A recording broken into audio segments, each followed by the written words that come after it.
Ini sekarang nih 2020 nih, Jokowi berkuasa, rekonsiliasi, jalanin. Nah kabinetnya ditata, yang nggak pantas geser. Jangan takut-takut, kekuasaan ada sama Pak Jokowi, di sana juga ada Pak Prabowo.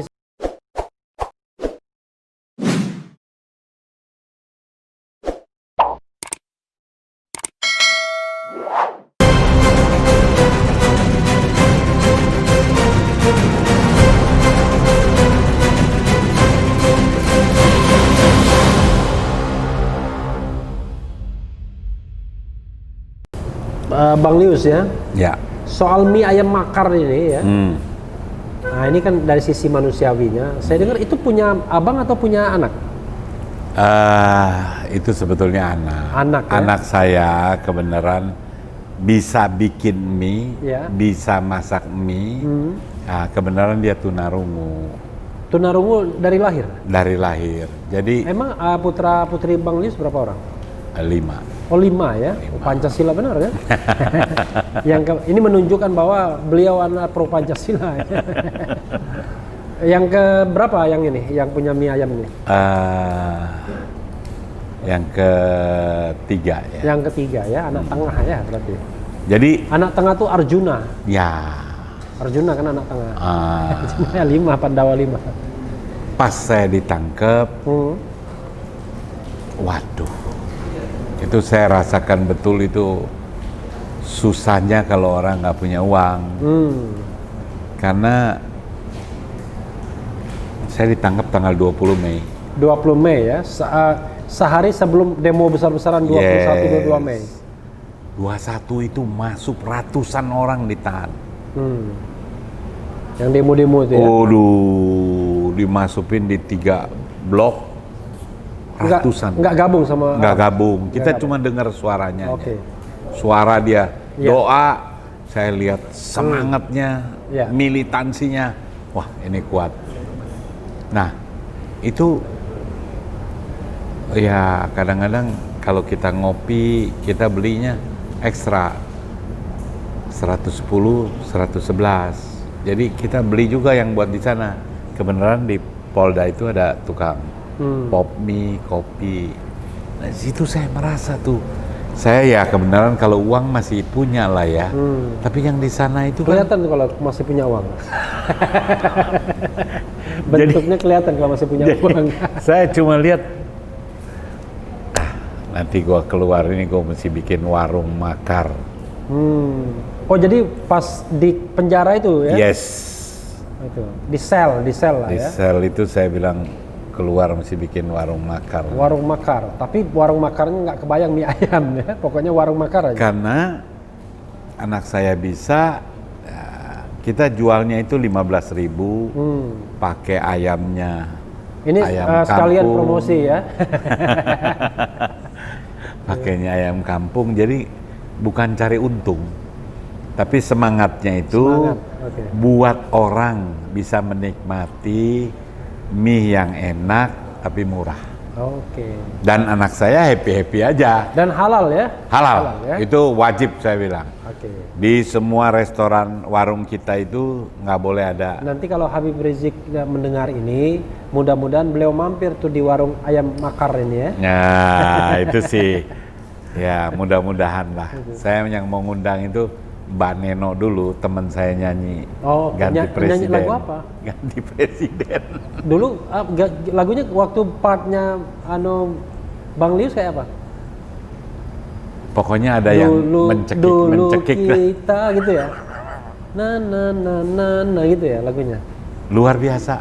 Itu di handphone saya rekam terus itu. Oke, ya nanti Sobat RH ya, kita tunjukkan tuh partnya Bang Lius ketika nyanyi ganti presiden, dan itu sudah bagian dari masa lalu. Jadi nggak perlu baper lagi kan? Nggak usah. Jadi Gitu. itu sejarah. Itu Tapi peristiwa. bisa saksofon juga kayaknya. Saksofon bukan saksofon, saksofon juga. Hah? Gaya doang atau gimana itu? Ada lagu. Waduh. Ada lagu apa? Lagu Sontoloyo kalau nggak salah. Sontoloyo. Itu Pak Hasim ketemu saya dipikir saya pemain betul. Hasim Joy Hadi Kusumo. Iya, begitu Padahal itu ketemu. pura-pura doang.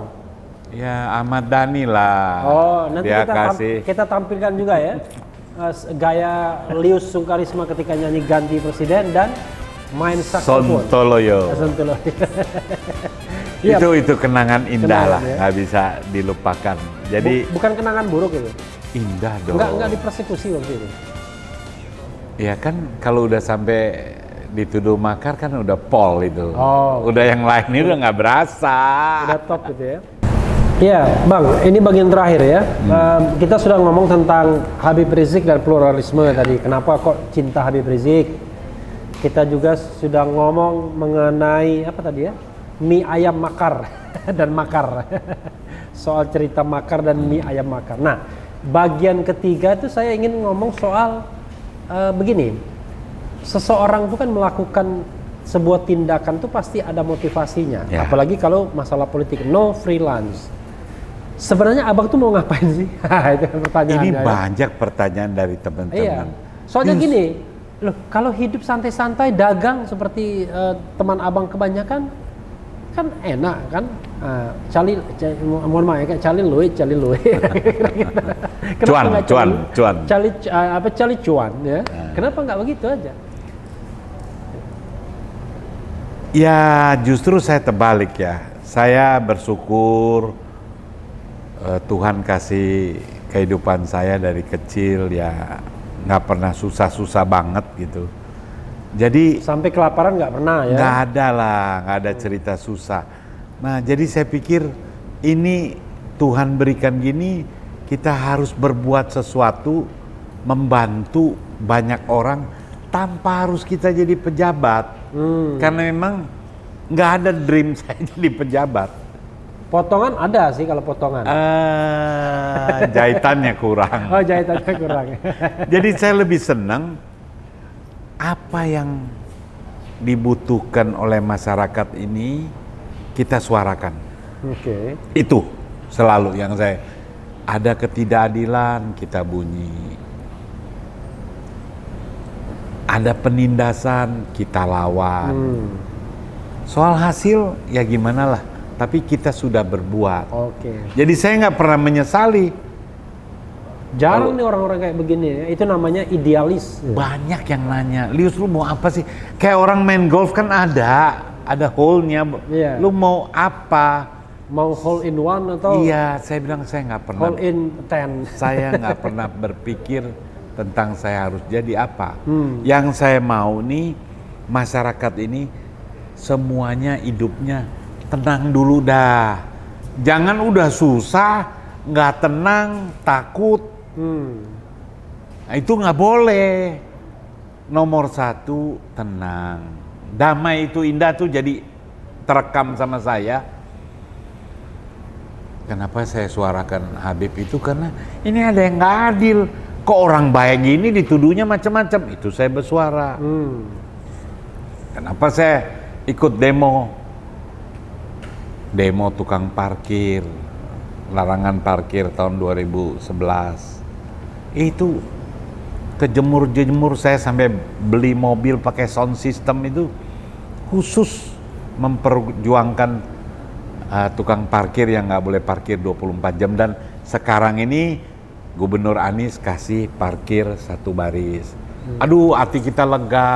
Artinya perjuangan berhasil. Berhasil. Saya ingat ya beberapa kali. Saya pernah jarang sih kita di televisi ketemu. Tapi ada sekali saya lihat Bang Lius termasuk orang yang banyak mengkritik Gubernur Basuki Cahayapurnama alias Ahok.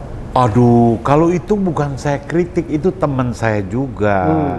Saya ditanya Pak Jokowi, Pak Lius, saya dari daerah nggak tahu siapa yang cocok dampingin saya. Itu Pak Jokowi telepon. Oh, telepon saya. luar biasa. Saya nggak pernah ditelepon Pak Jokowi. Oh, waktu itu kan baru mau nyalon jadi gubernur DKI. Iya. Ditelepon. Saya bilang Ahok, Pak. Jadi kalau saya kritisi Ahok itu karena setelah jadi beda. Mulutnya nyakitin rakyat. Ibu saya tangkap, maling. Emang tanah bapak moyang lu? Waduh, kok enak kali lu ya. Lu jadi pejabat kok ngomongnya begitu. Jadi saya kumpul sama teman-teman lawan Ahok. Termasuk juga ketika di Pilkada DKI, Bang Lius berada di kubu Anies Baswedan kan? Anies Baswedan. Nggak nyesel sekarang Anies jadi gubernur? Nggak nyesel ya, nggak nyesel karena memang Biasanya orang itu kadang-kadang setelah mendukung menyesal, enggak ya? nggak menyesal. Oke. Biarlah dia bekerja, kita lihat. Kalau dia nggak bener, Baru kita kritik. kritik. Sejauh Kasih ini kesempatan. bener nggak? Saya lihat masih imbang ya. Masih imbang, Tapi luar biasa tuh hambatannya. Apa yang dia bikin salah. Menurut saya jangan dulu, kasih waktu. Kecuali dia nindas rakyat. Oh, kita dia korupsi. Kita Kalau lawan. Nindas Raya nggak punya potongan. Enggak lah. Kalau Anies- korupsi potongannya? Anies terlalu baik. Kalau korupsi? Kalau korupsi saya lihat Anies bukan orang yang ngiler sama duit. Dikasih duit itu. Ini saya ngomong begini karena Anies itu satu angkatan dengan saya di UGM. Jadi kalau saya dia korupsi, saya juga kecewa. Oh iya dong, kita juga marah. Saya juga pasti demo. Oke. Kalau ada bau-bau ke situ ya. Saya berani guarantee kalau korupsi enggak lah. Oke. Ini orang terlalu hati-hati. Itu. Terlalu hati-hati kan karena disorot terus, kiri Ya, kanan, diincar. Ada istilahnya. bagusnya. Tapi kan dia terus berkarya kan. Oke. Dia nggak pusing tuh. Mau dibilang apa dia terus.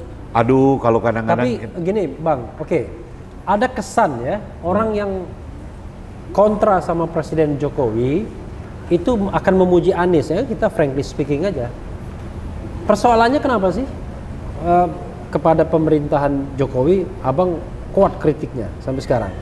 Tapi Gubernur Anies Baswedan Abang sepertinya memuji gitu. ya karena saya sampai hari ini belum lihat kekeliruan yang fatal Dari Anies. dari Anies. Kalau Pak Jokowi sebetulnya saya juga nggak pernah musuhan sama Pak Jokowi. Wong saya yang dukung kok dari Jakarta. Iya. Bahkan saya berani ngomong saya yang duluan bilang. Iya. Andai Gubernur DKI Jokowi Gubernur DKI Ketika mendemo Foke. demo fokus soal larangan parkir. Ya. Itu ada 28 Juni 2011 di kompas.com. Yang tadi yang Nah. hari kelahirannya Sandiaga Uno itu. Oh, itu hari kelahirannya. Kalau nggak salah nanti kita cek ya sama-sama. Nah, saya sama Jokowi Hmm. nggak pernah saya kritik. Tapi waktu Pilpres memang saya bilang Kamsia Jokowi. Cukup satu periode. Kamsia itu terima kasih. Terima kasih. Karena ibarat saya cukuplah. Dan menurut saya kalau ilmu tuh udah mentok. Nggak bisa lagi Jangan ditambah Iya. lagi. Makanya saya pindah ke Pak Prabowo. Tapi begitu Pak Prabowo bisa nerima Jokowi dan akur, sekarang saya bersuara bukan kritik dia. Harapan saya yang berkuasa sekarang jangan masih kebawa seolah-olah kita ini masih musuhan. Itu yang saya suarakan. Kita udah selesai. Jangan anggap Habib Rizik musuh. Jangan anggap Lius musuh. Kita Oke, nih bersuara. Itu sikap Abang ya. Iya. Nah, kalau dikaitkan dengan kepemimpinan ke depan, bagaimanapun kan ada harapan. Biar konkret kepada Sobat RH sekalian, misalnya nih, seorang Lius Sungkarisma diberikan kewenangan untuk nunjuk pemimpin-pemimpin Indonesia ya hari ini. Nah, kita pengen tuh skenarionya, siapa yang jadi presiden, siapa jadi wakil presiden, bukan yang sekarang nggak masuk lagi kan, the dream team 2024. Nah, siapa yang menjadi menteri apa terserah. Karena sepanjang atau sependek pengetahuan kita mengenai portofolio itu kan belum tentu kita paham semua kan. Ya. Gimana Bang? Kalau saya lihat ya gini, kejauhan kalau kita bicara 2024. Ini sekarang nih 2020 nih. Jokowi berkuasa, rekonsiliasi, jalanin. Nah, kabinetnya ditata. Ditata atau diganti, di reshuffle? Di reshuffle ya ditata lah, yang nggak pantas geser. Jangan takut-takut, kekuasaan ada sama Pak Jokowi, di sana juga ada Pak Prabowo. Misalnya yang nggak pantas itu apa siapa misalnya? Ya yang pasti yang udah kena korupsi jangan lagi kan. Oh iya, itu sudah mengundurkan diri Itu kan? udah mengundurkan diri. Kelihatan lah, nanti kalau perlu kan jangan beliau sendiri, beliau harus berani menyerap aspirasi masyarakat. Kalau saya sih ya, ini bukan karena hostnya Bung Refli ya, kayak Bung Refli, langsung besar kepala saya. terus Riza Ramli, Gatot Nurmantio, ini orang-orang yang harus direkrut, ditambah nih. Ya yang lain-lain dicari. Ini abang tidak sedang bermimpi kan ini? Bukan ngimpi loh. Saya bilang kelamaan kalau 2024. 2024 tuh terlalu pagi kalau sekarang kita bahas. Tapi kalau yang di depan mata 2020 Desember. Ini udah hari yang harus mereshuffle orang-orang yang nggak kerja. Kan bisa dilihat kan, suruh masyarakat cek. Saya nggak mau. Saya ada pertanyaan yang menggelitik. The problem is di presidennya kah atau di pembantu presidennya kah? Kalau problemnya di presidennya, misalnya ini mohon maaf ya, ini namanya juga diskusi akademik kan. Kalau masalahnya di presidennya, ya siapapun pembantunya nggak akan nendang gitu.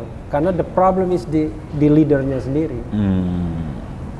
Nah, berani nggak menilai? Problemnya di leadernya atau di pembantunya? Kalau saya sampai lihat momentum ini jangan disia-siakan. Habib Rizik kembali 10 November. Hari Pahlawan. Itu Hari Pahlawan. Ya. Nah, tapi yang dihadapi Habib Rizik ini kan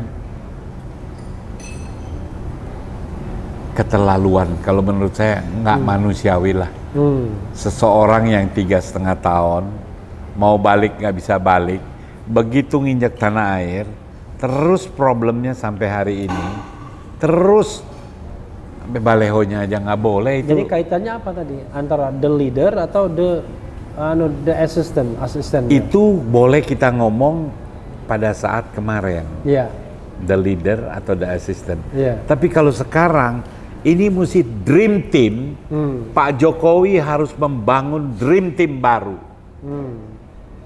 Kalau dream team baru, saya berkeyakinan kalau menterinya bukan penjilat, dia berani ngomong. Ke situ dong. Kalau menterinya bukan penjilat, dia akan berani ngomong. Dia akan berani bilang, Pak, jangan gini Pak, ini bahaya. Dan itu ada banyak orang-orang, kelihatan lah, yang berani ngomong begitu. Jadi jangan takut lagi, Bapak ini penguasa. Kenapa saya bilang penguasa? Ya Pak Prabowo lawannya aja udah sama-sama. Ya. Duduk bareng, susun bareng. Penguasa itu orang yang memiliki kekuasaan. Yes, penguasa. dan punya hak mereshuffle setiap saat. Kalau ada yang berontak, nah itu baru digigit. Nih Bapak jalankan kekuasaan, Bapak susun the dream team Bapak. Ada yang ngoceh, nah, itu baru kita gigit. Kalau ngoceh nggak apa-apa dong. Ngoceh nggak apa-apa, kan Yang banyak yang ganggu. Yang berontak. Yang digigit. ya. Kalau ngoceh digigit itu nanti otoriter kita. Nggak boleh. Maksud saya yang berontak. Kan ada yang bilang, wah ini orang kaya, pasukannya banyak. Nggak ada, presiden kok. Nah jadi momentum ini jangan lepas. Kalau lepas, ya artinya ya selama 4 tahun sisa kepemimpinan Pak Jokowi ini rame terus. Nggak selesai-selesai Habib Rizik. Aduh, soal Habib Rizik ditangkap lah. Coba rame lagi. Padahal Sun Tzu sudah bilang kan, kalau tidak ditundukkan dijadikan kawan. Ini lebih hebat dari saya soal Sun Tzu.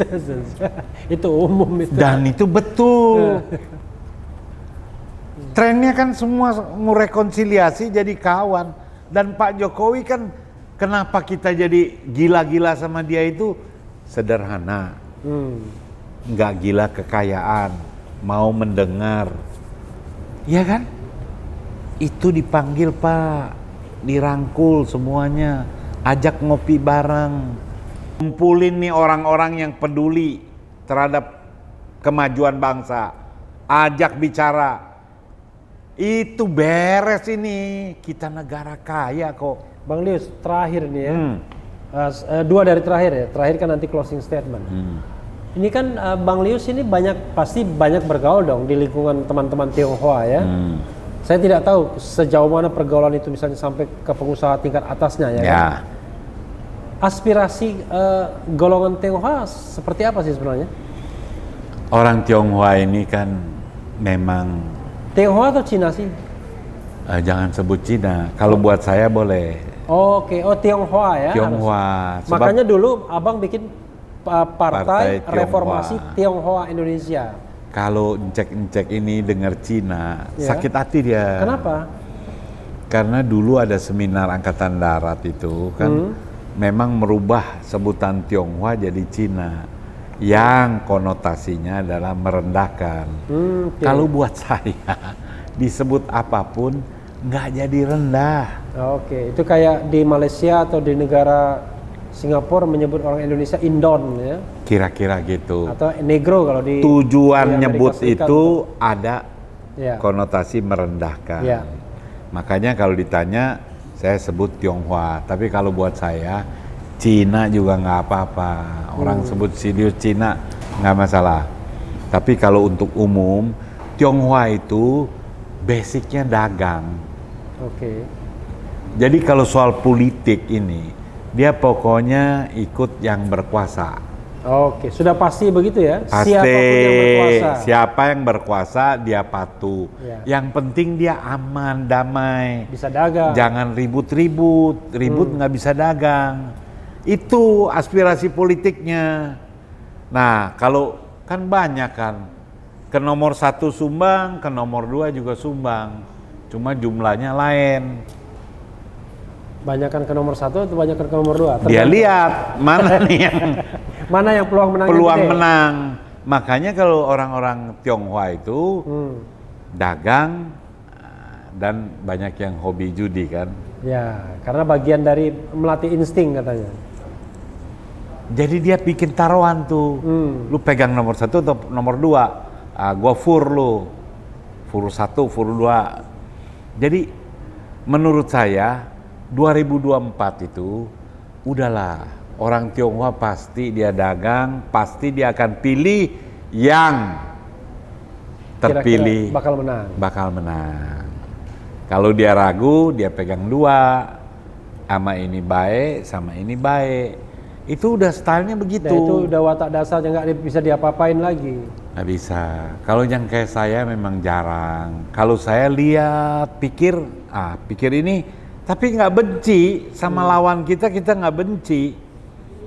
Sama Pak Jokowi ini, saya pertama ketemu itu ya 2011, sampai gubernur ketemu, jadi presiden juga ketemu, nggak ada rasa benci.